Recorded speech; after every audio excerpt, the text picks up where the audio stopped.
Alors moi, j'ai toujours aimé danser. On m'a pas forcément dit que j'étais faite pour ça. On m'a très clairement dit que j'étais pas bonne, mais ça m'a pas démontée. J'avais écrit je serai danseuse, je vais leur montrer. J'ai commencé à m'envoler avec mes mains, mes bras sur la barre, puis avec mes cheveux, et dans l'eau, j'ai plus rien qui m'attache. Et toutes ces choses-là se sont nourries les unes des autres. Moi, j'ai 42 ans aujourd'hui, je me suis jamais sentie aussi souple, aussi forte, je travaille toujours autant. Donc pour sortir du lot, il faut vraiment avoir la technique, une personnalité, une présence, il y a le marketing, il faut être bon dans tout. J'ai rencontré dans le milieu de l'art du mouvement les gens les plus disciplinés de ma vie. La performance, c'est bien, mais il y a autre chose. Less is more. T'es pas sur scène que pour toi. C'est un échange. Le public est pas là pour venir te voir, ils sont là pour venir se voir à eux-mêmes. Et le fait d'être aligné, c'est ce qui permet de construire une carrière solide et durable. Ça donne à mon art quelque chose d'encore plus puissant, de prendre le risque de l'inconfort. Les gens, ils s'ennuient plus. Mais c'est là que ça vient l'imagination. Qu'est-ce que le mouvement t'a appris sur la vie ? Le truc le pire qu'on peut dire à quelqu'un, c'est arrête de bouger. C'est comme si on te disait arrête de respirer. Ouais, voilà.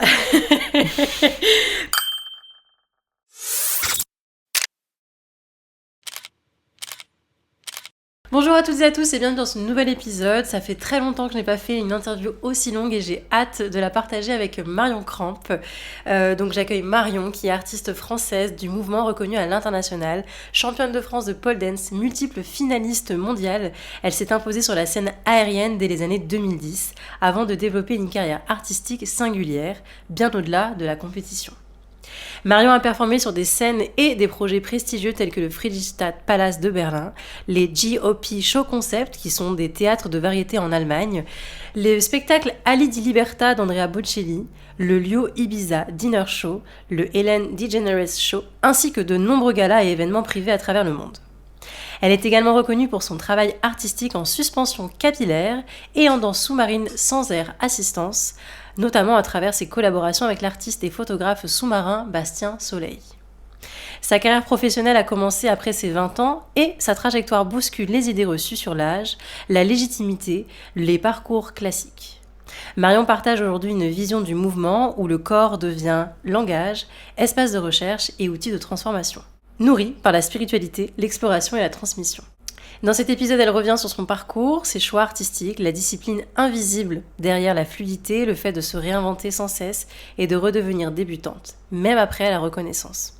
Elle livre aussi des clés précieuses pour durer, rester alignée et créer librement dans un milieu exigeant et très exposé. Salut Marion. Salut. Je suis très contente de te recevoir. Moi aussi, je suis super contente d'être là. Merci pour ton temps, de me l'offrir. Avec grand plaisir.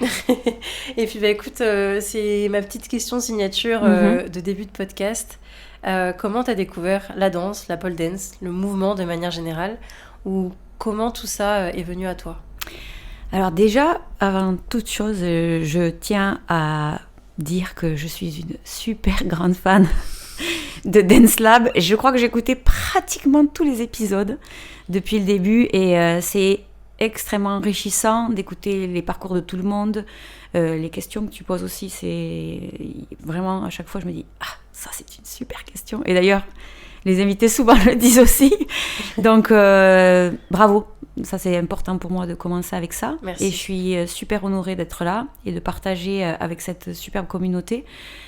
Et puis en plus, je te remercie comme c'est un peu atypique mon parcours qui n'est pas que danse. Donc c'est génial de pouvoir partager aussi et merci de me recevoir. Et par rapport à la danse, alors moi j'ai toujours aimé danser. Et quand du plus longtemps que je me rappelle, c'est-à-dire il y a très longtemps que je me rappelle, j'ai des souvenirs très très clairs de très petite. Je dansais tout le temps et le truc c'est que on m'a pas forcément dit que j'étais faite pour ça. Dans quel sens j'allais toujours apprendre des cours de danse, mes parents m'amenaient aux cours de danse, mais j'étais pas encouragée, on me disait que j'étais pas bonne. On m'a très clairement dit que j'étais pas bonne très souvent, mais ça m'a pas démontée. Et je me rappelle que j'ai écrit, parce que je l'ai retrouvé des mots, j'avais 6 ans, et j'avais écrit « Je serai danseuse, je vais leur montrer.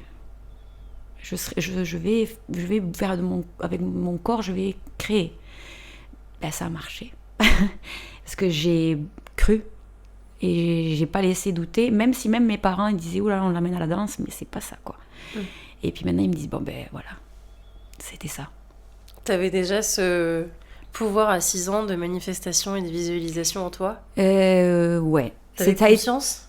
Et j'en avais conscience et c'était pas forcément facile. Parce que du coup, c'est des choses qui étaient assez puissantes en moi, mais que je n'arrivais pas à comprendre non plus, parce que j'étais sincèrement trop jeune. Mais je sentais que c'était là et que je comprenais pas pourquoi les gens ne comprenaient pas que c'était comme ça. Ça allait être comme ça. Et alors j'ai continué mon petit bout de chemin, ce qui m'a beaucoup aussi isolée, où je me suis isolée. Et ça n'a pas été toujours facile de justement de pas avoir ce soutien dans le milieu de la danse. Et de mon parcours vers des choses plus aériennes, c'est comme si il y avait un endroit où on m'acceptait pas forcément, donc j'ai pris mon envol. Métaphoriquement parlant et physiquement. Aujourd'hui, oui, clairement. Ouais. Parce que du coup, tu travailles avec du hair suspension. Oui, et puis aussi dans l'eau, et les gens... j'ai eu des personnes qui m'ont dit « Oh tiens, tu t'es passé du sol vers le ciel et tu retournes à l'eau. » Et non, et je le vois pas comme quelque chose qui est de retourner, mais c'est encore plus une envolée, puisque du coup, j'ai été ancrée dans le sol, où j'arrivais pas à m'ancrer, du coup, puisqu'on me disait que c'était pas pour moi. J'ai commencé à m'envoler avec mes mains, mes bras sur la barre, puis avec mes cheveux, et dans l'eau, j'ai plus rien qui m'attache. Et c'est complètement une autre façon, et toutes ces choses-là se sont nourries les unes des autres. Et je sais que ma danse, ma pole dance, et ma danse même, elle est différente parce que tout le reste. Ça, c'est intéressant. Bah, de toute façon, on en parlera dans tout l'épisode de comment tu lis tout ça et comment le fait d'être retourné dans l'eau t'a permis d'avoir une autre sensation de ton corps et du mouvement sur Terre et dans les airs. T'as commencé tard, comme je disais dans l'introduction, à partir de 20 ans. Et est-ce que le fait de commencer aussi tard, ça t'a fait douter de ta légitimité au début ? Parce que tu me disais que tu étais quand même très certaine de là où tu voulais aller et que parfois tu pouvais te sentir seule de ne pas avoir le soutien des uns et des autres, mais est-ce que la légitimité ou l'illégitimité en a fait partie également? Alors, ma carrière a commencé tard, quand je suis venue sur Paris, après avoir fait mes études, où je continuais à danser, etc., mais c'était toujours... Des études de quoi? J'ai fait l'UFR STAPS. Ok. Donc j'ai passé un master dans l'activité physique adaptée aux personnes avec des multicapacités, ou on dit aussi handicap. Et j'ai aussi été un diplôme de pro de fitness, le diplôme d'état des métiers de la forme, qui s'appelait comme ça avant. Je ne sais pas comment ça s'appelle maintenant, je sais que ça a changé. Donc j'ai aussi ce diplôme-là, que j'ai fait à Toulouse. Et après, c'est vrai que j'ai toujours continué à danser, et j'ai rencontré quelqu'un qui m'a dit « Tu devrais venir à Paris, je pense que ça va te plaire ». Et de là, une amie me dit, il y a des cours au Pink Paradise de pole dance. Je ne savais pas ce que c'était, moi. Ouais, j'y étais, j'ai plus jamais arrêté. Voilà. Et c'était en 2006, donc ça fait 20 ans que je tourne autour des bars. Génial. Ouais. Et donc, tu n'as pas eu ce sentiment de... J'ai jamais eu ça parce que... C'était naturel et fluide pour toi. Ouais, et malgré ce que les gens ont pensé, après j'ai eu mes périodes où bien sûr j'ai été, comment on dit, people pleaser, ou pour être acceptée, parce que je voulais aussi être, même à l'école et tout ça, j'avais toujours un peu de mal à faire partie de groupes. Donc du coup j'ai fait où je me comportais de manière pour que ça fasse plaisir, pour qu'on m'accepte. Et je l'ai peut-être fait au début dans ma carrière de danse aussi, ouais, d'avoir des belles lignes, de faire une certaine sorte de manière de danser. Et maintenant, j'en ai plus rien à... Enfin, ça fait des années que... Il y a là. Je fais ce qui me plaît et ça marche. Mieux. Bah oui, déjà, c'est mieux. Dans ton corps, t'es mieux. Dans ta tête, t'es mieux. Dans ton âme, t'es mieux. Quand tu es aligné. Ou en tout cas, plus aligné. Et le fait d'être aligné, c'est ce qui permet de construire une carrière solide et durable? Je sais pas, parce que tout ce que je vais partager avec toi aujourd'hui, c'est mon expérience personnelle, et je crois qu'on est tous tellement différents, donc c'est hyper important pour moi de dire que oui, tout ce que j'ai vécu et tout ce que je peux parler de mon expérience, bien que je suis en contact avec plein de gens par ma carrière artistique, mais aussi en tant que professeur. Mais ouais, je crois que c'est une des bases en tout cas de ma carrière, c'est d'avoir d'être de plus que j'ai été alignée, de plus et authentique avec ce que j'avais envie de partager, plus ça m'a apporté des choses qui me correspondent en tout cas. Ouais. Donc du coup, j'y résonne de manière positive et du coup, ça ne fait qu'être dans l'élévation plutôt que d'être dans la contrainte. Est-ce que le fait d'avoir commencé tard, justement, il y avait une autre maturité qui était présente et du coup, on se sent juste lucide et pas en retard? Alors, je me suis jamais sentie en retard, ça c'est personnel, mais c'est vrai. Je sais que je travaille toujours beaucoup et surtout quand avec l'âge, moi j'ai 42 ans aujourd'hui, c'est très jeune, mais c'est un fait, le corps change. Mais je me suis jamais sentie aussi souple, aussi forte. J'ai repris les entraînements, je repars au gym depuis 5 mois et j'adore. Et je me suis dit pourquoi j'ai pas été avant, mais c'était comme ça devait arriver maintenant et tant mieux. Et ça m'a redonné une autre vigueur. Je travaille toujours autant. Et je crois que comme tu dis, c'est fluide. Ça devait être comme ça. Et je crois que de toute manière, je suis un peu intimement convaincue que c'est comme ça pour tout le monde. Comment ça se passe, même quand c'est pas évident, ça devait être comme ça. Il y a quelque chose derrière qui va sûrement te nourrir, éventuellement te nourrir. Exactement. Du coup, l'âge, tiens, je reviens sur l'âge, parce que c'est un sujet aussi que je voulais aborder.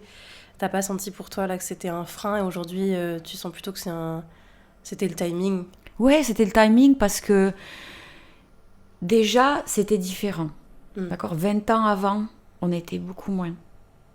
Donc, je sais qu'aujourd'hui, je vois plein d'artistes qui sont bons. D'artistes dans n'importe quel milieu, hein. Des sportifs, ils sont bons, mais il y en a des milliards qui sont aussi bons que toi. Donc, qu'est-ce qu'il va faire ? C'est vachement plus... Je vois aujourd'hui, j'ai une amie, sa fille a 14 ans, elle est seconde meilleure surfeuse mondiale. À 14 ans. Maintenant, ça va très vite, c'est exponentiel et il y a beaucoup de monde qui est bon. Parce qu'il y a accès à un savoir qu'on n'avait pas. Nous, on a commencé, on commençait à regarder des vidéos sur YouTube et c'était 4 figures. Donc, on a construit un peu le truc. Mais en même temps, c'était aussi dans les compétitions, dans les événements, on était 10. Maintenant, quand je vais des fois participer en tant que juge dans les compétitions, je juge 200 personnes. C'est la folie. Donc pour sortir du lot, il faut vraiment avoir cliqué beaucoup de cases. Comme quoi ? La technique déjà, c'est sûr, mais une personnalité, une présence. Là, j'aide une jeune fille qui a 17 ans et elle a presque déjà tout ça. Elle a 17 ans. Donc j'essaie de me dire qu'est-ce que je peux lui apporter qui va faire que ça va donner encore. Mais c'est hyper... Il y a le marketing maintenant aujourd'hui. J'allais en venir, on en a parlé en off.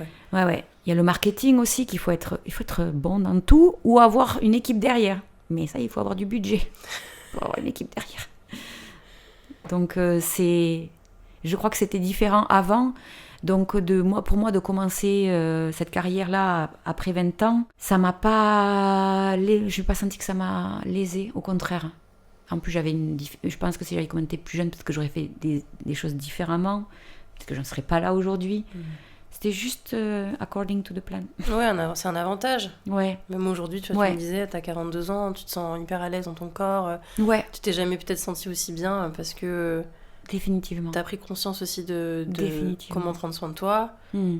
C'est un sujet que je voulais aborder aussi. Peut-être que je vais passer sur ça directement.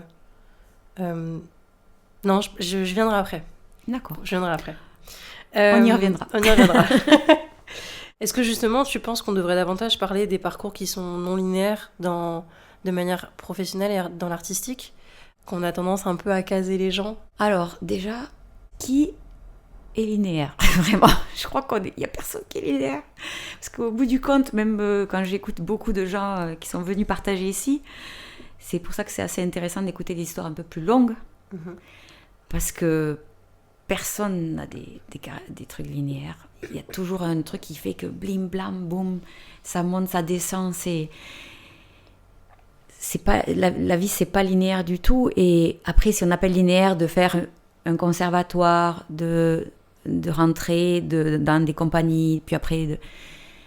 si ça peut être une des classifications, ouais, je crois que c'est important d'en parler. Et il y en a tellement de gens qui ont des carrières. Hier, j'ai rencontré Andrea, qui s'appelle Drew World sur Instagram, qui est un super danseur, qui travaille beaucoup avec Ladri Chirkaoui. Et il me disait, ouais, moi, j'ai pas fait d'école.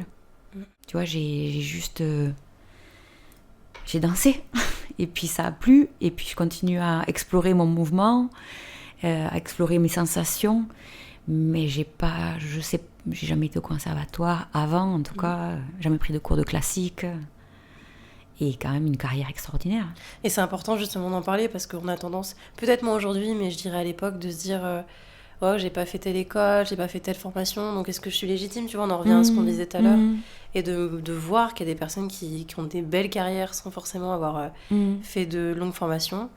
Ça fait plaisir. Après, attention, c'est vrai que quand on en avait parlé avec Charlotte Sumian-Ibener, j'inviterai également à vous inviterai à écouter l'épisode, que oui, quand tu t'en viens à faire de l'aérien, il faut évidemment te former quelque part en termes de sécurité, de te muscler pour pas te blesser et te protéger. Donc le fait d'être autodidacte, bien sûr, mais regarder un petit peu aussi ce que font les autres pour prendre en considération ce qui se passe. Alors oui, je suis tout à fait d'accord. Et je crois que ça vient avec parce que je décès pas vraiment le fait de ne pas avoir fait, par exemple, une carrière de danseur ou de circassien, parce que c'est aussi comme ça dans le cirque.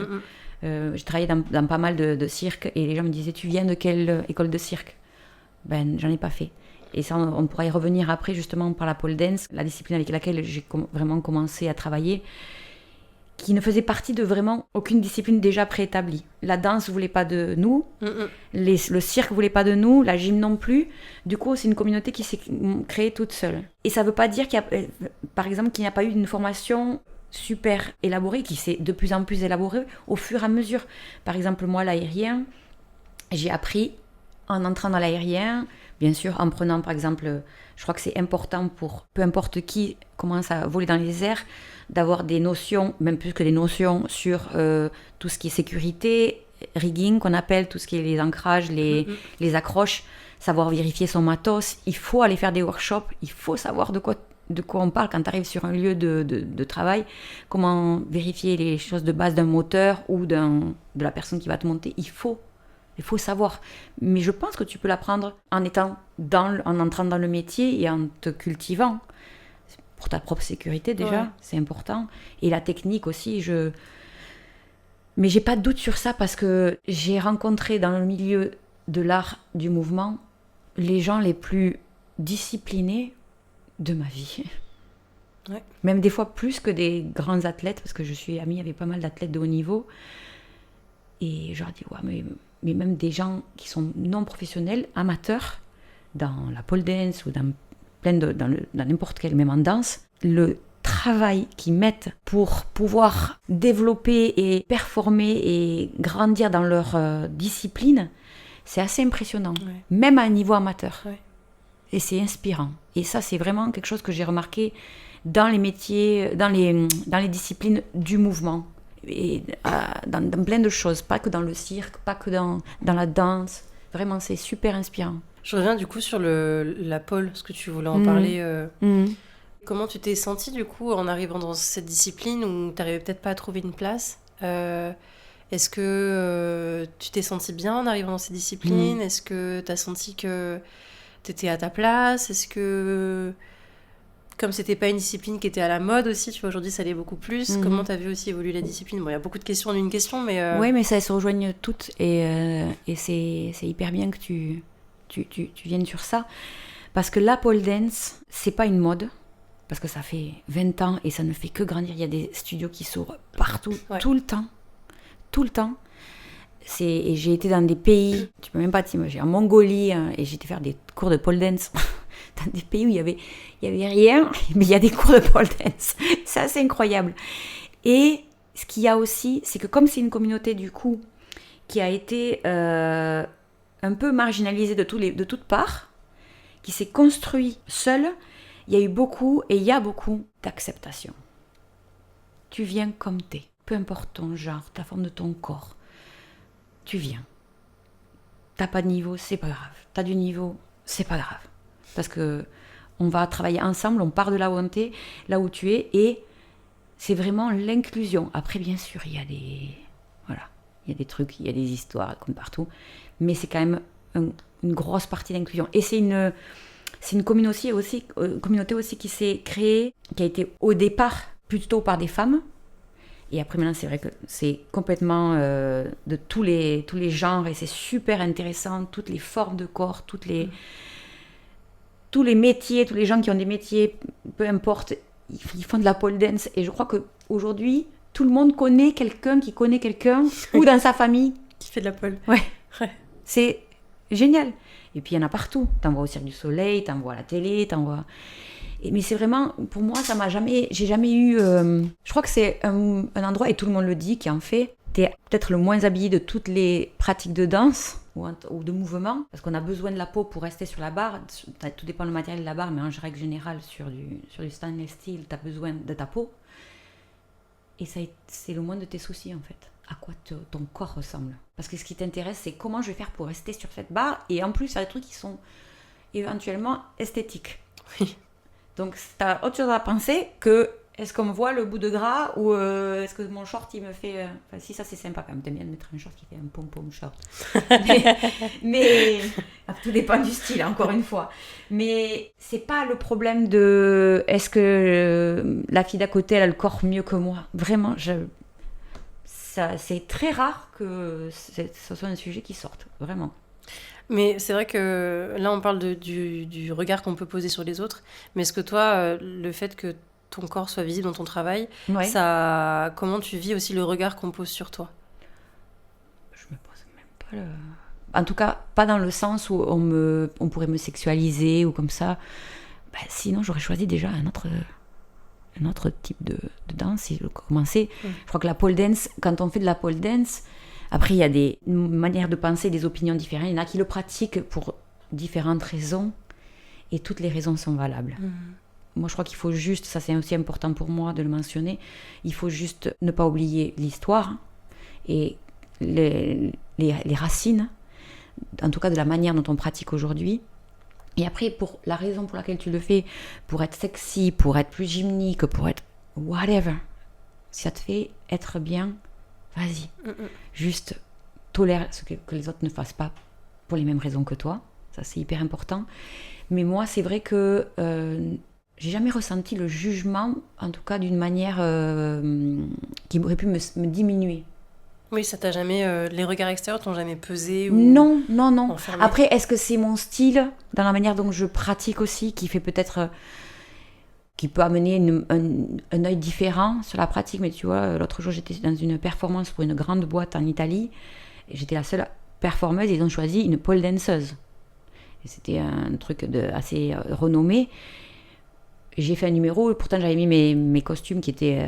au début, le directeur de l'agence me disait « faut pas trop sexy ». Et au bout du compte, j'ai mis mes tenues, parce que bon, je les adore. Et elles sont quand même sexy, et c'est pas... ou sensuel en tout cas, ou même sexy, disons le mot comme il est. Et après, tout dépend le message, et je crois que...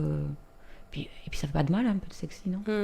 Ouais, mais selon... Tu vois, je voulais venir sur ce sujet-là aussi, ça m'a donné une idée de question. Tu vois, toi, on t'a pas sexualisé, mais je trouve que c'est une discipline qu'on sexualise, un peu. Ouais, je sais pas. Et est-ce que le fait... que ce soit parfois pour des entreprises, pour des événements, enfin selon les événements, j'ai l'impression que ça peut trop être sensible pour certaines personnes. Parce qu'il y a la nudité et que les gens parfois sont pas prêts à avoir tant de nudité. C'est drôle parce que oui, et très bizarrement, par exemple, j'ai des événements où on me fait venir et on me dit alors c'est un public par exemple d'une certaine région du monde, donc je me dis mais vous avez booké une pole danseuse. Je sais pas, prenez quelqu'un qui fait des sangles ou du cerceau, ou si après tu me dis bon mais il faut ça, il faut pas, mais quand même ça vous intéresse quand même d'avoir une pole danseuse parce que ça va aussi avoir un impact. Et puis, ça dépend le message que tu vas envoyer, ça dépend la musique que tu vas utiliser, ça dépend de plein de choses. Après, quand c'est un boulot, tu t'adaptes au boulot. Oui. Mais même par rapport à cette discipline maintenant est sexualisée, je crois que ça aussi... Après, je vis pas en France, je vis en Espagne. Donc, je voyage beaucoup à travers le monde, je suis pas souvent en France. Mais quand même, je crois que même en France, ça a changé. Ça s'ouvre. Beaucoup d'enfants font de la pole dance. Ouais. Énormément. Et on a pole dance, tout le monde en a vu à la télé, tout le monde... Je crois que ça a quand même vraiment changé. Et puis aussi, au-delà de ça, oui, c'est aussi... ça vient aussi des clubs de strip. Oui. Donc, oui, c'est aussi... Il faut rendre... aux racines les heures de gloire. Et c'est aussi grâce à toutes ces danseuses et ces danseurs de la nuit ou des clubs de strip, de tout ce milieu-là, qu'on a aussi cette discipline aujourd'hui. Et je crois que moi, ça me dérange pas, je trouve. Parce que ça fait partie de la vie, de la société. Je crois qu'il y a de la sexualisation même dans la danse. Oui. Des fois, j'ai pris part à des spectacles. Les danseuses étaient beaucoup plus sexualisées que mon numéro de pole dance, par exemple. Pas par le fait comment je le pratique moi, mais même comment elles sont présentées, comment les directeurs artistiques décident de présenter les danseuses. Ouais. Et puis même, on voit dans les réseaux sociaux, dans plein de choses, il y a des choses qui sont beaucoup plus sexualisées qu'une fille qui tourne, ou un garçon, ou peu importe qui tourne autour d'une barre. Ouais, c'est vrai. Je crois que ça a vraiment... maintenant, c'est un sujet large à tout plein de milieux, pas que la pole dance. Et c'est un peu... Des fois, j'ai envie de me dire, quand il y a sur ce genre de manière de penser, c'est un peu has-been. Mm-hmm. Je pense que c'est plus... Je crois que si même tu vas au fin fond du village, ils ont vu Incroyable Talent, il y avait des pole dancers. Ouais, bien sûr. Et sûrement que leur petite fille, elle fait de la pole dance. Parce que, ce qu'on disait en off, c'est... parce qu'on a aussi, nous, dans notre milieu, désacralisé, détabouisé des choses. Et donc, du coup, je pense que la société aussi se dit « Ah, bah oui, en fait, c'est comme ça. » Et c'est parce que l'image qu'on s'est faite de la pole dance, de la danse, du heels, tu vois, de toutes les danses un peu... Il y a du corps, un peu de sensualité. Puis c'est à fond à la mode. Ouais. Que ce soit la pole dance, le heels, là tu parles du heels, c'est à la mode parce que les gens, ça leur fait du bien. Ouais. Tu as déjà pris un cours de pole dance ? Non, mais j'aimerais bien. Bon, on a un date. Mais même à Paris, tu as des cours super cool et de prendre différents styles pour voir. Parce qu'il y a tous les styles sont trop cool. Et la communauté. Moi, je suis en amour avec cette communauté.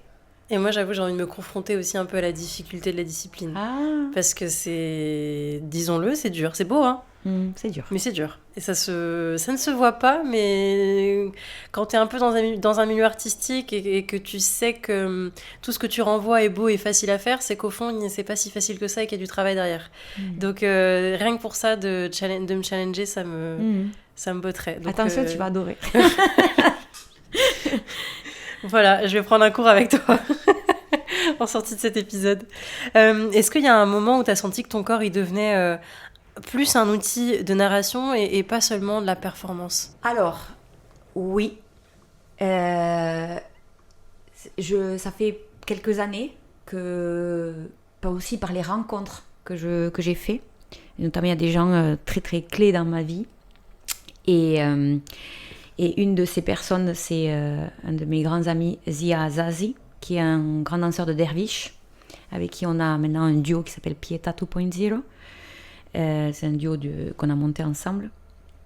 Et c'est déjà ce genre de personne qui m'apprend que la performance, c'est bien, mais il y a autre chose.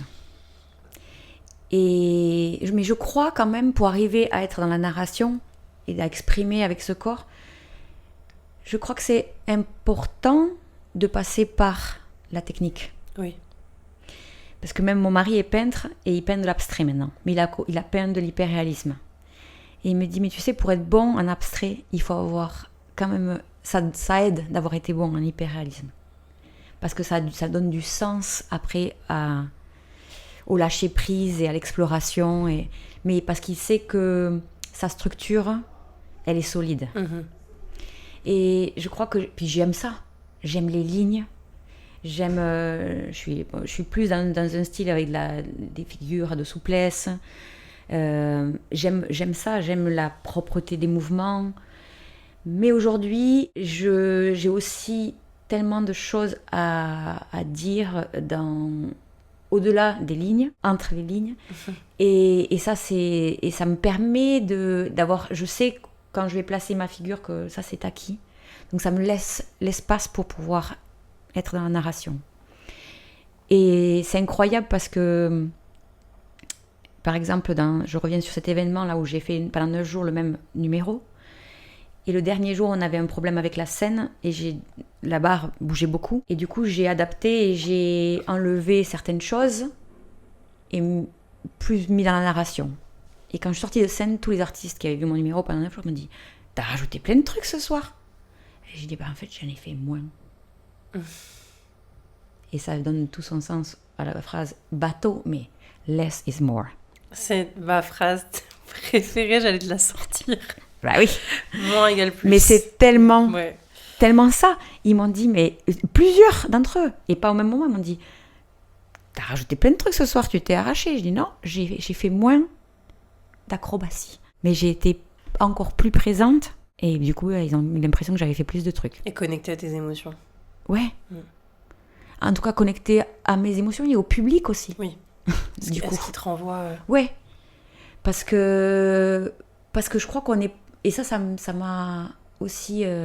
d'autres artistes que j'ai rencontrés, ils m'ont dit, t'es pas sur scène que pour toi. On est aussi... En plus, moi, j'aime les costumes avec du Swarovski, j'adore ça. Ça fait un peu old school, mais j'adore ça. Ceci n'est pas un sponsor ni un non, je veux dire des brillants. Mais si jamais Swarovski passe par là et souhaite sponsoriser l'épisode, je vous donne mon 06. Mais en tout cas, cette personne m'a dit, c'est pas que pour toi, pour briller, c'est aussi pour refléter la lumière et c'est un échange. Oui. Et c'est tellement vrai. C'est tellement vrai. On est là. J'avais lu une fois, il y avait quelqu'un qui avait posté, le public est pas là pour venir te voir, ils sont là pour venir se voir à eux-mêmes. Quand ils viennent voir des spectacles. Aussi pour être inspiré, voir des choses, se dire, ah, moi aussi, je pourrais. Oui. Donc, tout est important. Sur la scène, ou même quand tu donnes des cours, tu donnes pas que des cours pour que toi, on te voit que toi, ou pour donner que à l'autre. T'apprends tellement de choses aussi. L'ego de l'artiste, c'est un long sujet, ça aussi. Mais on a 4 heures. On n'a pas 4 heures, malheureusement. Mais oui, il y a une part d'ego. Je le vois beaucoup, moi, dans le milieu de la danse. Les gens qui font les choses par ego, et après, attention, sans jugement. Chacun fait ce qu'il veut. Et puis on en a tous. Hello. Bien sûr, et il en faut. Et si certains ont besoin de ça pour renouer de la confiance et retrouver leurs valeurs, c'est génial. Mais il faut aussi faire attention à pourquoi, je dirais, on fait les choses. Mais je crois que ça s'apprend aussi, tu sais. Ouais. Ça fait partie des phases de l'évolution en tant qu'artiste. Je crois qu'il y en a qui arrivent à être dès très jeunes dans cette présence, dans ce less is more, dans le moins c'est plus. Mais pas beaucoup, la plupart, on passe par des phases où t'es paumé, où t'as l'ego, où t'es un people pleaser, où tu fais plaisir aux autres.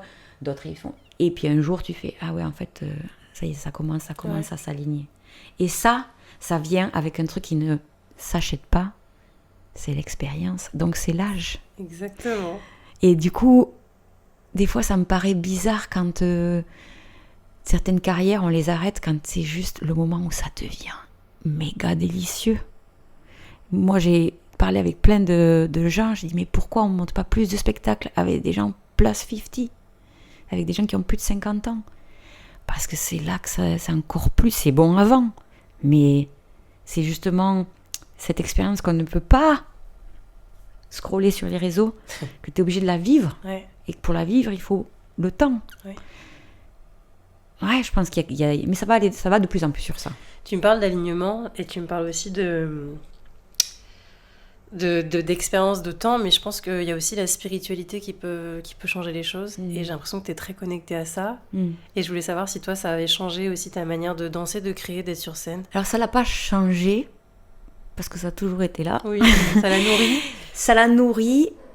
en tout cas, d'accepter, c'est pas le mot accepter, de m'affirmer complètement dans ça sans avoir peur de ce qu'on va penser, que tu vois, c'est too much, que c'est néné, ou comme on dit ici, c'est coucou, c'est perché, d'être comme ça, quand t'en as plus rien à faire que ça se fasse percher ou pas, ben ça fait un accord avec toi, avec ce que t'es, quoi.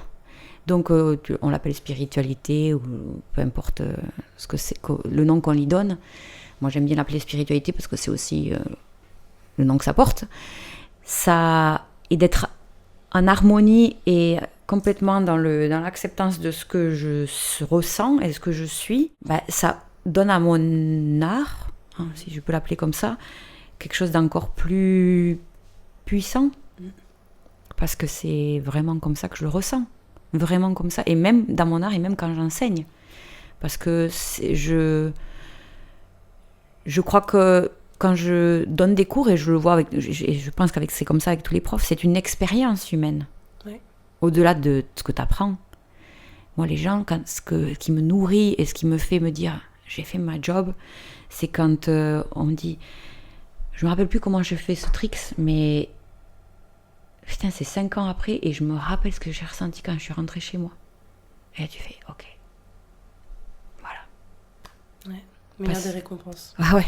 Enfin, en tout cas pour moi. Ouais. En tout cas pour moi, ça veut dire que... Et c'est pas mon ego me dire « Ah, j'ai marqué la vie de cette personne. » Non, c'est que... Est-ce que ça a contribué à faire que cette personne a eu une impulsion positive dans sa life, oui, détachée de moi. Ouais, exactement. Je suis juste un facilitateur ou, comment on appelle ça, un biais. Mais c'est quand même chouette, quoi. Ouais. C'est un joli purpose dans la vie. Exactement.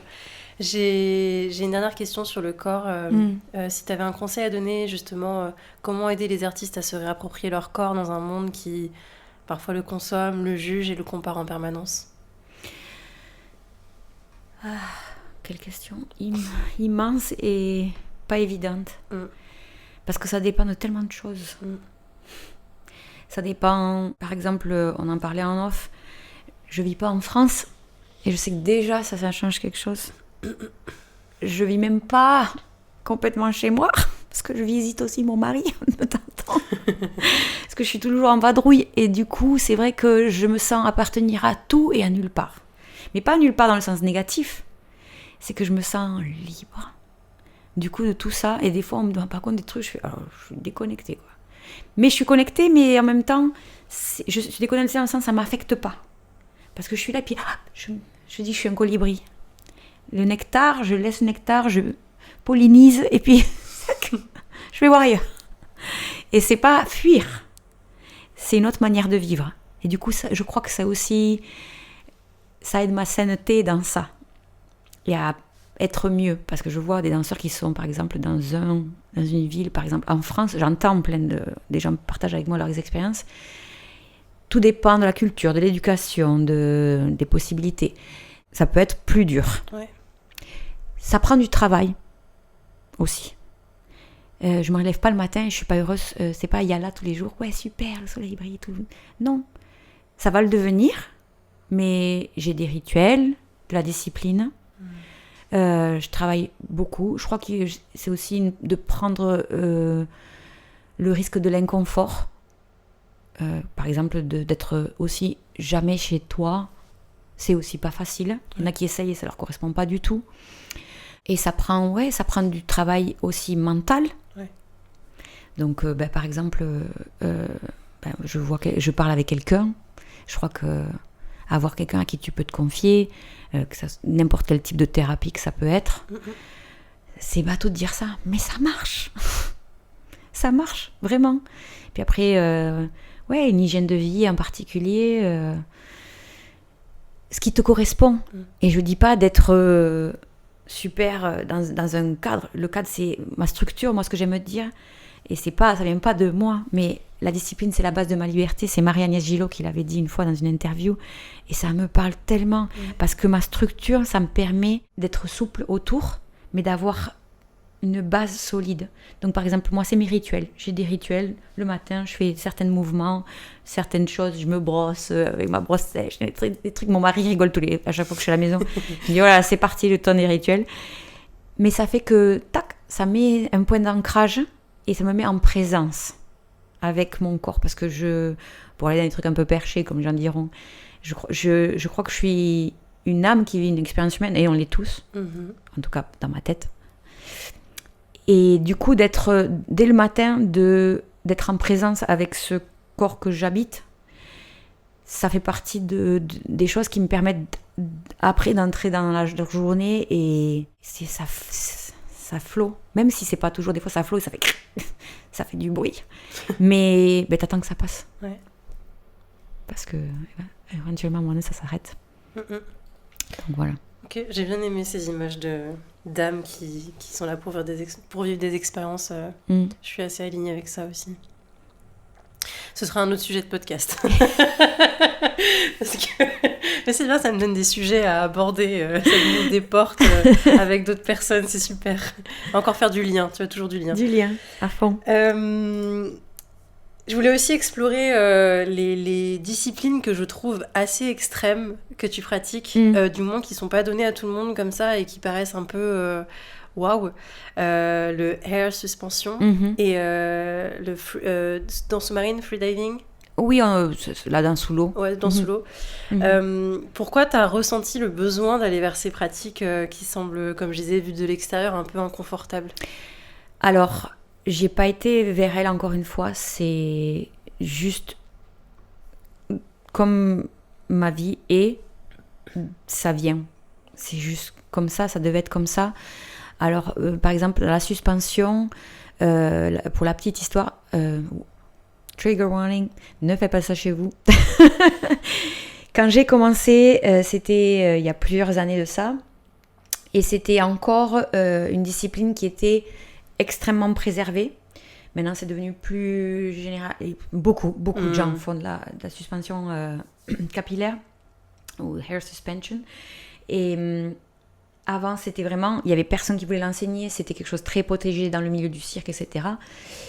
Et donc, du coup, je trouvais personne qui... J'étais vraiment toujours attirée par ça. J'ai eu des amis. J'ai vécu un petit peu à Berlin, donc quand je travaillais à Berlin. Et à Berlin, j'avais découvert des gens qui se suspendaient par la peau, qui faisaient des choses un peu en dehors entre guillemets, des normes. Et j'ai jamais eu envie de me suspendre par la peau, mais j'étais toujours intriguée de me dire qu'est-ce que ça doit apporter au niveau du ressenti, même psychique, pas que physique. Et du coup, là, les cheveux, j'ai toujours eu les cheveux longs. C'est juste venu naturellement, je me suis dit, je vais l'essayer. Et comme personne ne voulait faire, on a été acheter une corde avec mon mari. On a étudié, parce qu'il est ingénieur aussi. Il a étudié tout le travail de rigging, etc. Et moi aussi. Et on a commencé comme ça à la maison. Ouais, c'était assez fun. Ne faites surtout pas ça chez vous. Non. Quand on est parti chez le cordiste, je vais suspendre ma femme. C'était quand même quelque chose. Voilà. Okay. Donc, ne faites pas ça chez vous. Vraiment. C'est important. Avec le faux plafond qui va se décoller, il y a rien qui... on a une balustrade, alors on a accroché ça. Non. Parce que ça peut être très dangereux. Hein. Oui, non, mais de toute manière, il ne faut pas le faire chez vous. Et de toute manière, il ne faut pas le faire tout seul. C'est quand même... Moi, j'ai choisi cette discipline, je ne l'enseigne pas. Parce que c'est une responsabilité très grande. Il y a des gens qui l'enseignent et ils le font très bien. Je ne me le sens pas de faire de prendre cette responsabilité. Et aussi parce que je l'ai fait au départ pour une recherche personnelle. Pendant des années, je n'ai pas posté à propos de ça. Puis à un moment donné, bon voilà, je l'ai fait. Mais c'est quelque chose qui n'est pas anodin. C'est vraiment pas anodin parce que c'est pas tant les cheveux. C'est que c'est ta nuque et ton rachis, dans l'insertion au niveau des cervicales, qui portent le poids de ton corps. Ouais. Il y a plein de choses à comprendre. Et puis aussi, au niveau spirituel, c'est quand même, encore une fois, c'est très puissant. En tout cas pour moi. Et j'ai beaucoup de respect. Beaucoup de respect. Même si ça paraît... je sais qu'il y a eu pas mal de fun fait à propos de la suspension, parce que comme c'est devenu très populaire, Il y a eu des trucs dans le cirque où ils disaient ouais, tu te mets un anneau dans les cheveux et tu deviens artiste de suspension capillaire. Et pas que. Ouais, pas que. Et pas que. Ça, et pareil pour la danse sous l'eau. Alors ça, c'est mon grand ami aujourd'hui, Bastien, qui est un artiste incroyable et un apnéiste incroyable, et un humain incroyable aussi, qui m'a contacté avec 2-3 autres danseuses.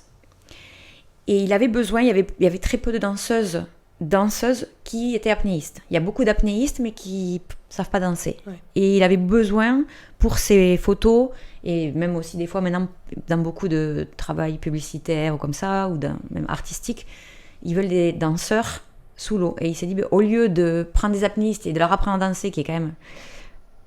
C'est du temps de savoir danser, je vais leur apprendre à des danseuses à aller sous l'eau. Tout le travail de l'apnée. Donc il nous a appris et il nous a formés sous l'eau et nous on a cliqué vraiment, et puis même on a un groupe de danseurs, on a vraiment on est restés toujours ensemble. Hier j'ai d'ailleurs voir le spectacle d'une des personnes qui était qui est une danseuse classique et qui faisait partie aussi de ce groupe là. Et c'est devenu tellement... je me suis jetée dans le truc, dans l'idée. Je te jure, le jour où j'y étais, j'ai dit à mon mari, je ne sais absolument pas où je vais. Je n'avais jamais fait même aller sous l'eau, 3 secondes. J'avais aucune idée. Vraiment, je commençais de zéro. J'avais bougé mon corps. Ça t'a pas fait peur ? Du tout. Ok. Et puis en plus, surtout parce que je savais que Bastien était... entièrement confiance. Et aujourd'hui, maintenant, on a des stages où on invite les danseurs, les gens du mouvement à venir. Parce que d'ailleurs, une des personnes que tu as reçues est venue prendre part à Julie Bagalsiag, avec qui j'ai fait également un épisode, et je le mettrai en lien dans la description, que j'invite à écouter. Où elle parle d'ailleurs qu'elle voulait aller nager, et je lui ai envoyé un message juste après, parce que j'ai écouté son message. Et elle a signé de suite, elle est venue, et on a sur les réseaux, on a partagé un peu ce qu'on a fait.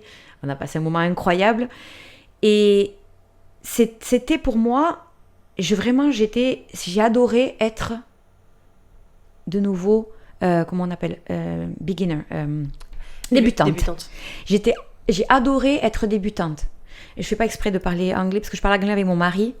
Et je suis très rarement en France, donc ça peut paraître un peu... C'est vrai qu'en plus, en France, ça peut paraître très... Oui, parce que tu vois, encore une fois, je fais... Non, t'inquiète. Je me la pète pas à parler anglais, c'est que je parle anglais avec mon mari, même si on parle espagnol.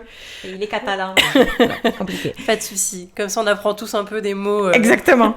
Donc, j'ai adoré être débutante, parce que ça m'a fait aussi me remettre dans les basques de quelqu'un qui vient la première fois pour faire un cours de pole dance. Ouais. Parce que t'oublies, ce que c'est d'être débutant. Et même si j'ai galéré pour m'inverser sur la barre, moi j'ai mis plus de 9 mois pour les gens qui commencent la pole dance. Et j'ai mis galère de temps pour arriver à faire des figures. Vraiment, j'avais pas de force, j'avais nada.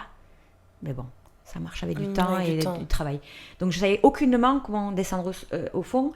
Et j'ai commencé à danser comme ce que je savais faire sur Terre. Donc, je commençais à prendre les cordes, à faire comme c'était des bas, à faire des splits, des machins. Et Bastien m'a dit, non, utilise l'eau. Ouais.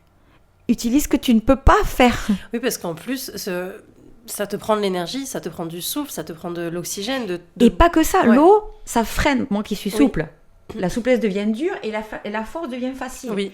Donc, Et puis aussi, explore ce que l'eau te permet de faire, ce que tu ne peux pas faire. Par exemple, dans l'eau, tu peux te déplacer sans bouger.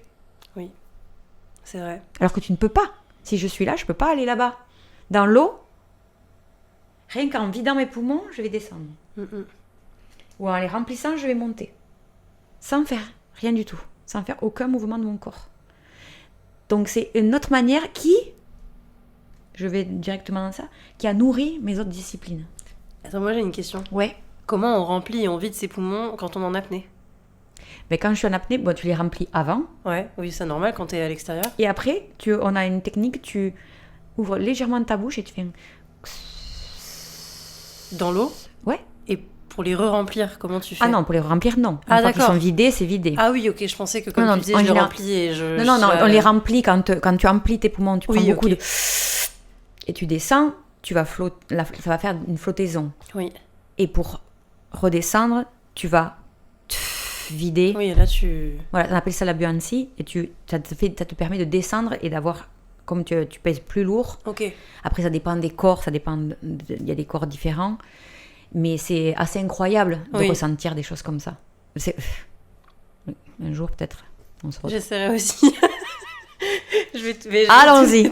La pluridisciplinarité, yes. Yes, un grand oui. Faites plein de choses. Pardon, du coup, je t'ai coupé et tu t'es allé sur le terrain de ce que ça t'avait apporté sur les autres disciplines. Ouais, ça m'a apporté tellement de choses. Déjà, quand j'ai commencé à faire de la suspension capillaire,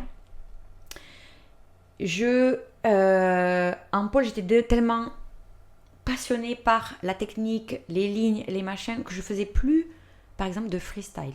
Ah oui. Et puis je suis un peu plus sur le truc organisation, le spectre un peu organisé. Donc aller sur scène, la fleur au fusil, même si y en a, ça leur marche très bien et ils sont incroyables. Moi, c'était panique à bord. Et encore aujourd'hui, il y a des fois, ça fait 6 mois que je prépare ma perf que je dois faire pour ma chaîne, tu vois. C'est important pour moi. Ça fait partie de quelque chose qui me rassure, mais qui me rassurait.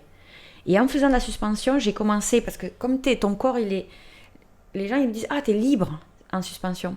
Il y a moins de diversité de mouvements que quand je suis sur la pole, par exemple.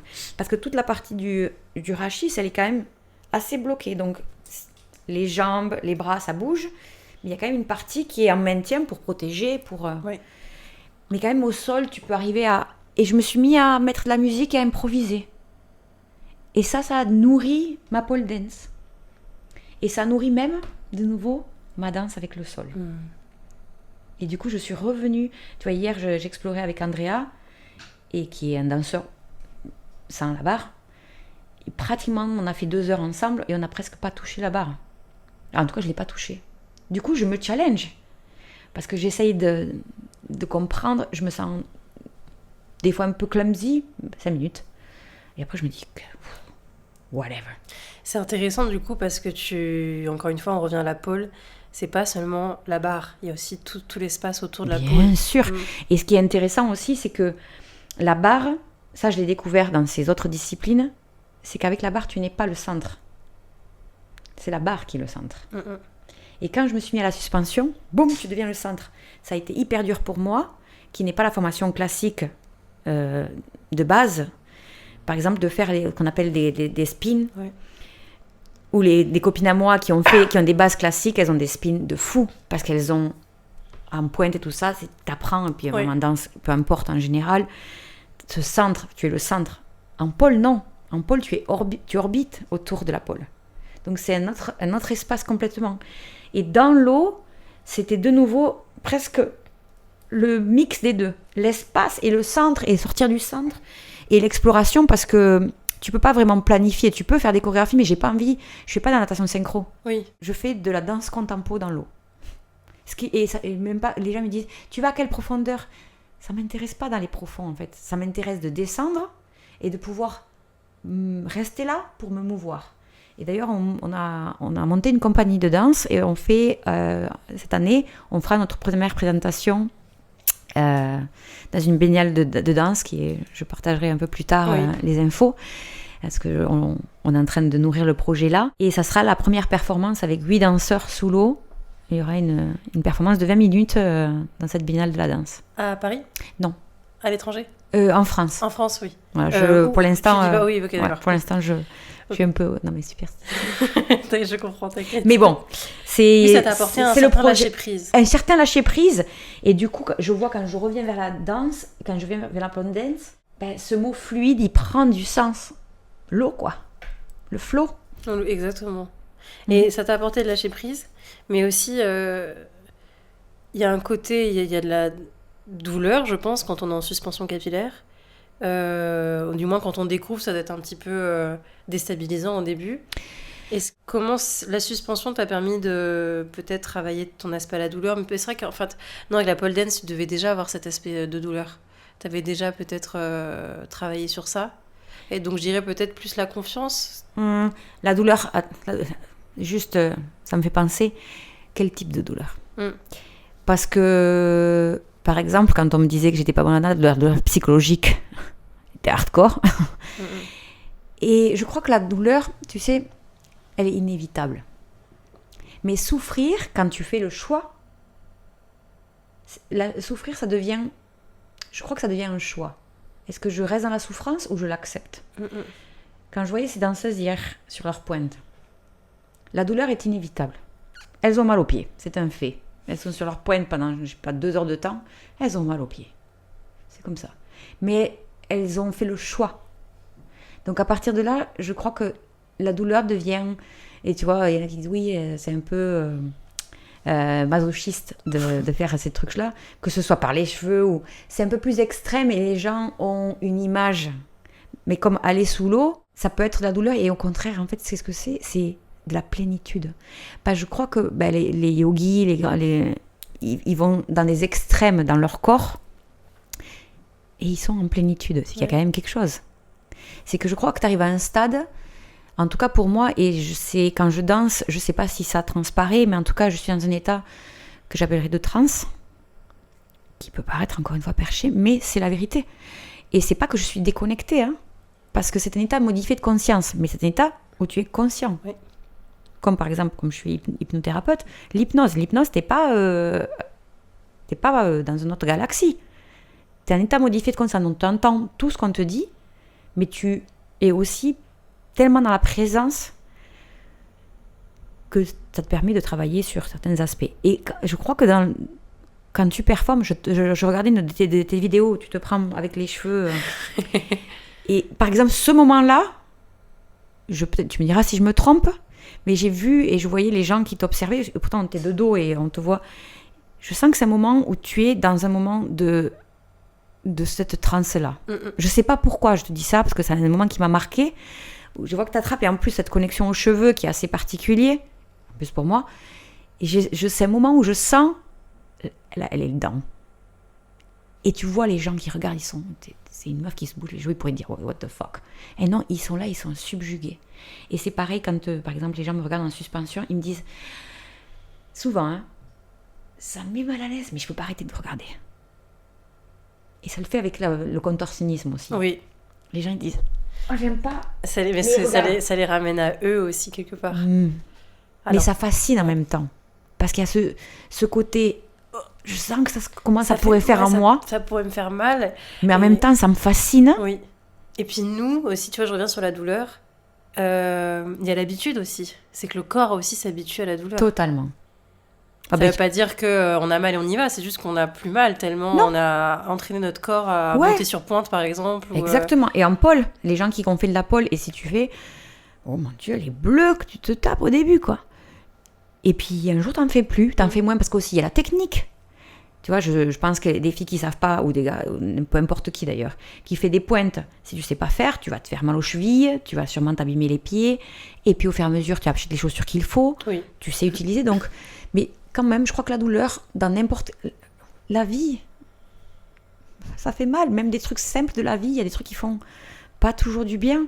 Et pourtant, quand tu fais le choix, attention, c'est hyper important pour moi de dire ça, quand tu fais le choix de te mettre dans une situation, parce qu'il y a des situations où la douleur...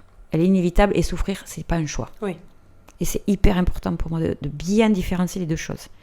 Parce que, vraiment. Mais quand tu fais le choix d'aller dans une discipline, d'aller, je sais pas moi, d'aller courir un marathon, personne t'a, a priori, mis un couteau sur la gorge pour aller courir un marathon, tu vois.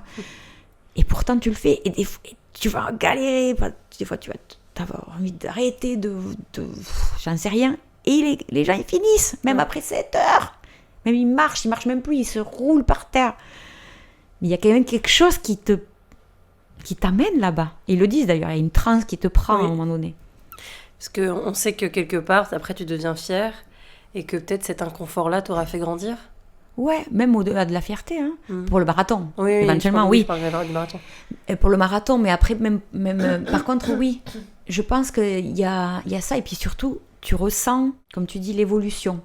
Quand par exemple, quand tu n'as plus mal, quand tu sais, quand tu as passé un mouvement, qu'il y a des mouvements que tu dois faire qui vont te demander de travailler sur tes cuisses à mort, et puis au bout de 15 jours que vous avez bossé le même exercice et que tu as moins mal, tu te dis waouh, ça marche. Ouais. C'est que j'ai aussi construit quelque chose qui fait que maintenant, ça devient une zone de confort, entre guillemets. Ouais. Et puis jusqu'au next challenge. Jusqu'au prochain challenge. Ouais. Mais justement, ça me fait une belle transition sur la santé mentale et le le soin de soi. Parce que oui, c'est bien beau de faire beaucoup de discipline, de pratiquer, d'être rigoureux, de se challenger. Mais quand c'est autant exigeant, comment on fait pour prendre soin de soi et pas être dans oui, je dois être disciplinée et en même temps, je suis dans l'excès. Autant physiquement que mentalement. Alors déjà, si je peux me permettre de reformuler, je dois être disciplinée, non. Ça fait vraiment, j'ai discipline tatouée dans mon dos. Ça fait partie de moi. Donc c'est pas quelque chose que je m'impose. C'est qu'au contraire, c'est vraiment, ça me permet d'être apaisée. Donc déjà ça, c'est personnel. Pour d'autres, ça sera une prison. La discipline, ça peut devenir quelque chose qui est anxiogène, limitant et anxiogène. Moi, ça, c'est complètement l'opposé. Et par rapport à ce que tu dis d'aller trop dans ces pratiques extrêmes, oui, c'est des pratiques qui sont considérées extrêmes, mais ça ne veut pas dire que je les fais tous les jours. Non, déjà. Je fais plein de trucs. Par exemple, ce matin, j'ai été courir sur les quais de Paris. Non, je cours pas à 10 000 à l'heure. Je fais pas ça pour de la perf. Mon mari est marathonien, mais j'ai pas du tout envie de le suivre à son rythme. Je fais ça pour écouter mes podcasts. Et ce matin, d'ailleurs, j'ai rien écouté. J'ai juste profité de ce beau soleil et de Paris qui était magnifique. Mais ça fait partie de ma discipline. Parce que de bouger mon corps, mais de bouger mon corps dans quelque chose qui me fait du bien. Après, est-ce que c'est un privilège que j'ai construit pour moi de pouvoir pratiquer plein de choses et de faire des choses tellement variées que je m'ennuie pas dans mon métier, dans ma vie, parce que mon métier c'est ma vie et c'est vraiment, je sais, quelque chose de très précieux. La diversité m'aide beaucoup pour ma santé mentale. La diversité et d'avoir aussi, aussi de m'ennuyer et de voir des moments où je fais rien. Donc du coup, avoir du temps. Donc j'essaye, et ça j'ai appris avec les années, à pas mettre dans chaque case quelque chose à faire. Ouais. Des fois, quand tu fais rien, ça fait vraiment du bien. C'est Ajiba Fami aussi qui disait que le vide était important pour un artiste. Mais parce que je disais hier à un ami, les gens, ils s'ennuient plus. Mais c'est là que ça vient l'imagination. Quand t'es là, aujourd'hui, j'étais là en avance, je me suis mis à côté de chez toi, il y avait un beau soleil, et j'ai pas allumé mon téléphone pour occuper le temps. Et j'ai pas lu mon bouquin. Je me suis assise et j'ai commencé à penser à des trucs, et du coup j'ai des petites idées pour des choses que j'arrivais pas à débloquer. Parce que c'est ça aussi, ça laisse du temps. Du coup, comme tu fais rien, là-haut, ça commence à tic, pim, pim, poum, poum.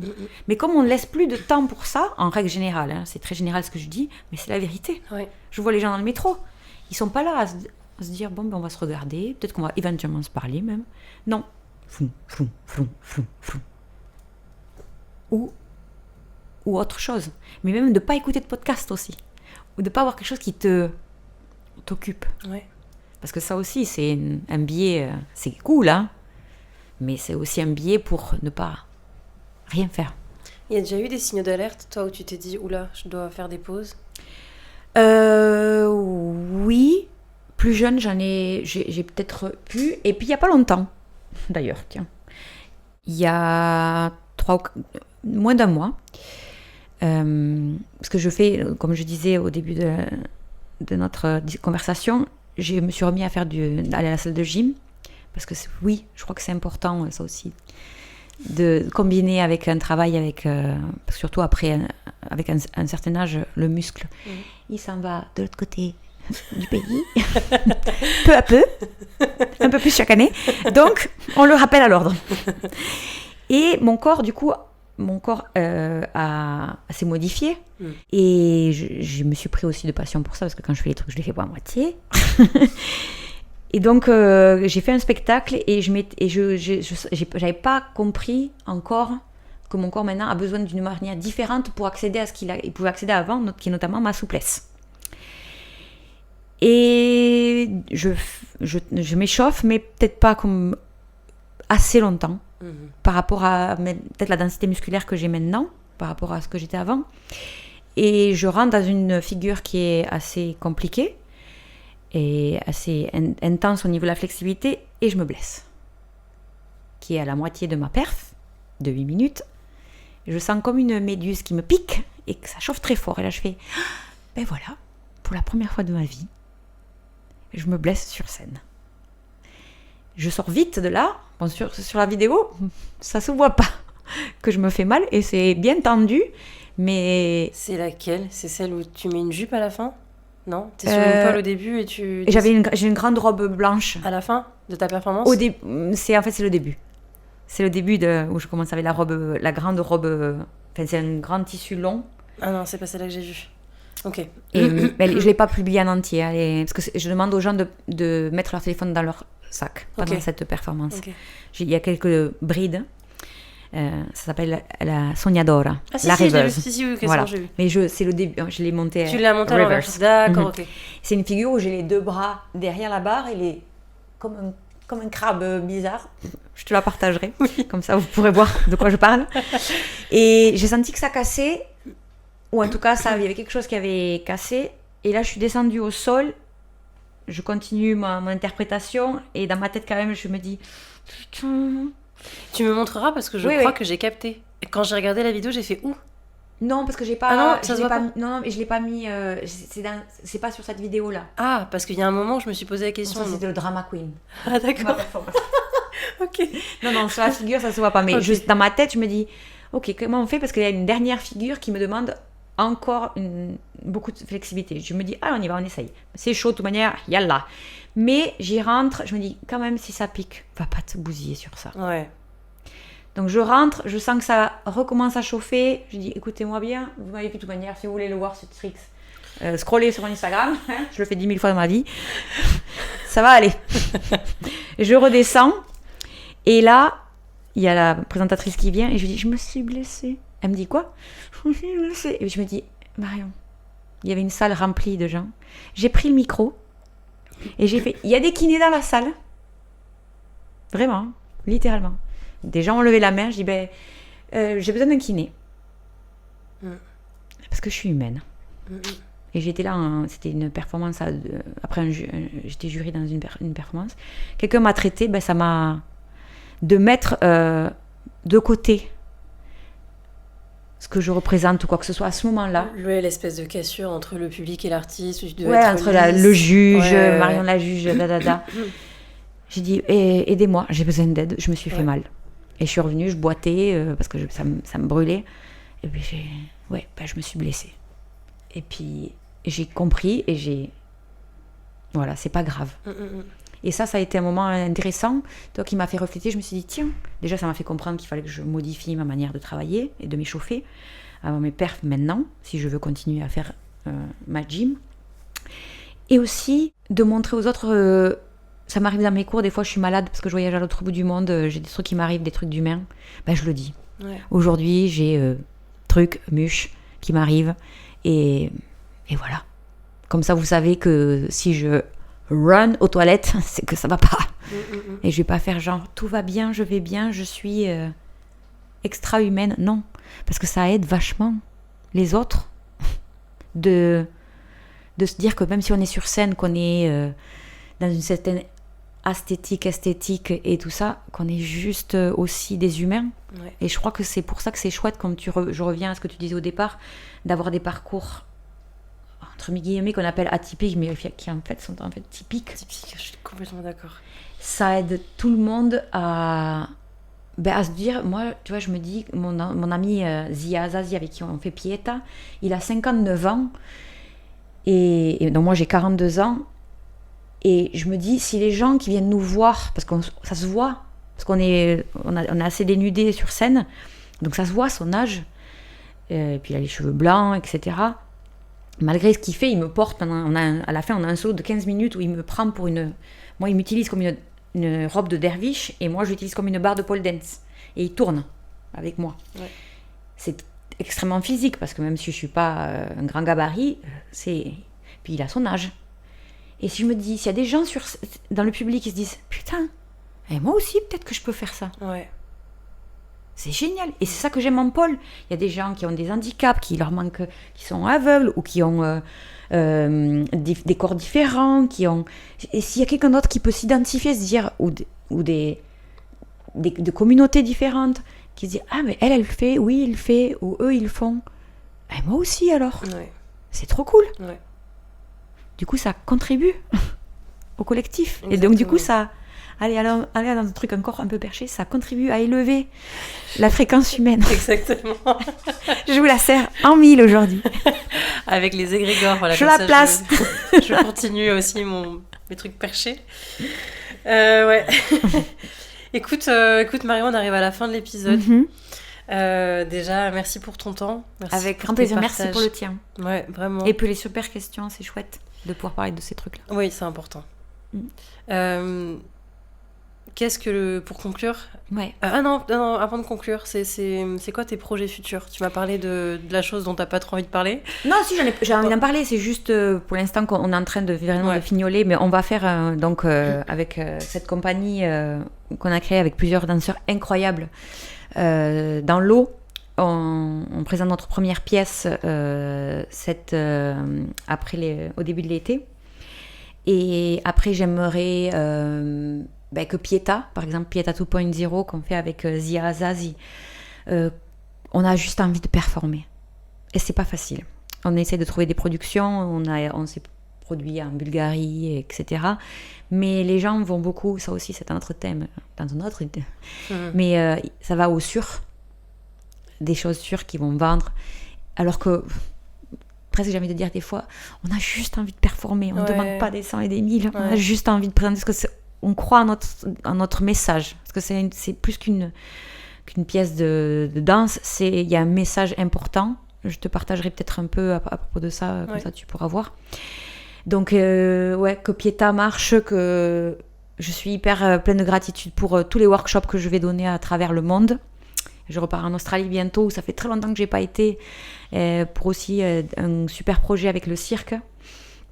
Puis tous les gens que je vais rencontrer, quoi, des gens comme toi, c'est commencer l'année comme ça, c'est juste trop génial.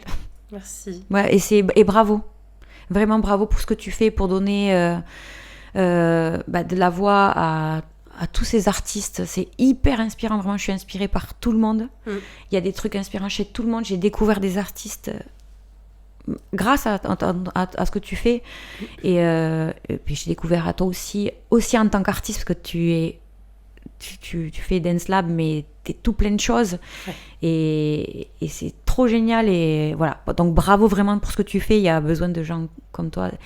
Vive la pluridisciplinarité, et voilà quoi. Merci à toi, Marion. Vraiment, c'est sincère. Et dernière question, qu'est-ce que le mouvement t'a appris sur la vie?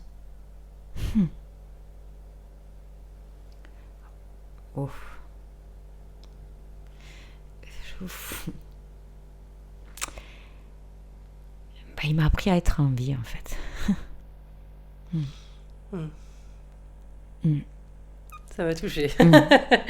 Ça m'a beaucoup touchée, voilà. Ok. Parce que je crois que le pire qu'on peut dire à quelqu'un, c'est arrête de bouger. C'est comme si on te disait arrête de respirer. Ouais. Et n'importe qui. C'est pour ça que même les gens dans les plus grandes souffrances, ils dansent. Ouais. Vraiment. Voilà.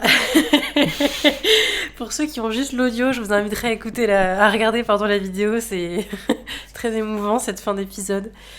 Merci beaucoup, Marion, pour ton temps. Merci pour... je dis toujours la même chose, mais vraiment, pour moi, le temps, c'est une des ressources qu'on ne récupère pas, et qu'on puisse me l'offrir, ça me touche énormément. Donc et pourtant, merci. on en a plein. Et pourtant, on en a plein, évidemment. Mais voilà, quand on fait plein de choses, et qu'on a du temps pour plein de choses, qu'on puisse m'en offrir, et qu'on accepte de mettre un peu sa vie en pause pour moi et mon podcast et mon média, ça me touche énormément. Donc juste...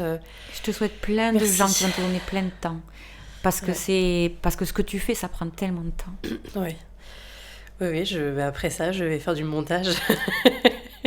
Voilà, pour être très Donc, honnête. Ouais, merci beaucoup.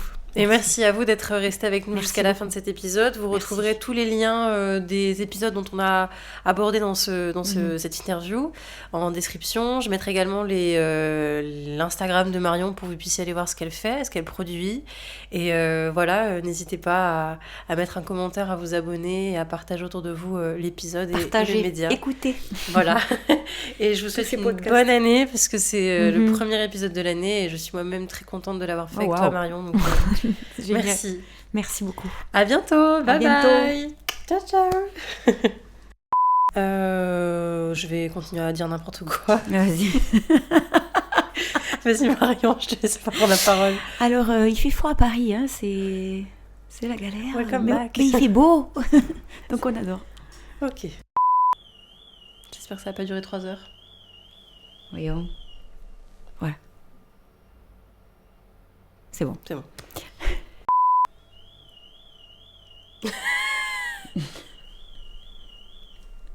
Ah. Ok. C'est bon.